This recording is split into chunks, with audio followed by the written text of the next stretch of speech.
Hi everyone, Drew with Denver Private Wealth Management, wrapping up the mini-series here on equity compensation.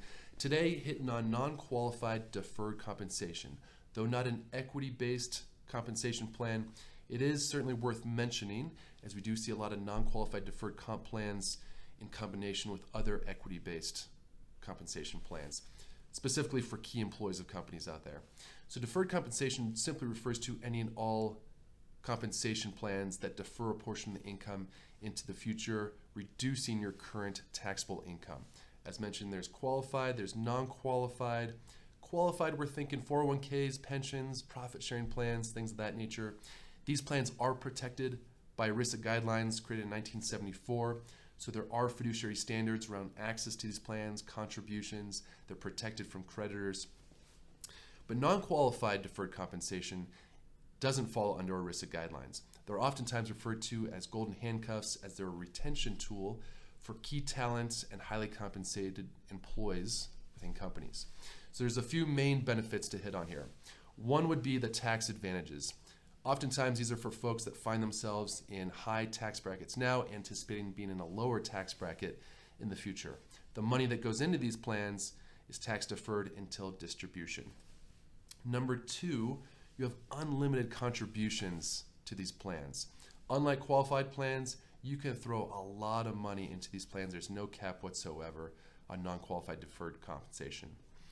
Three would be the flexibility. There's no age restrictions on the withdrawals. There's also no RMDs down the road. You're very flexible when it comes to these plans. And then lastly, I'd say you can pick a certain time frame on when you want distributions to start.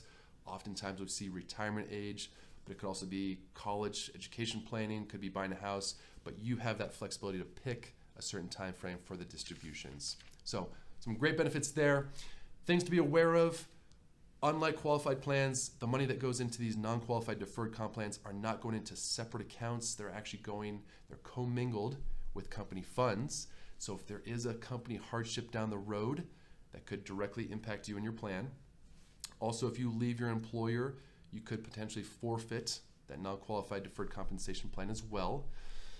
Number two, when it comes to withdrawals, sometimes there's restrictions. As mentioned, you can pick a certain date in the future. If you do pick that date, depending on the employer, it could be hard to change that date if you decide to change your mind.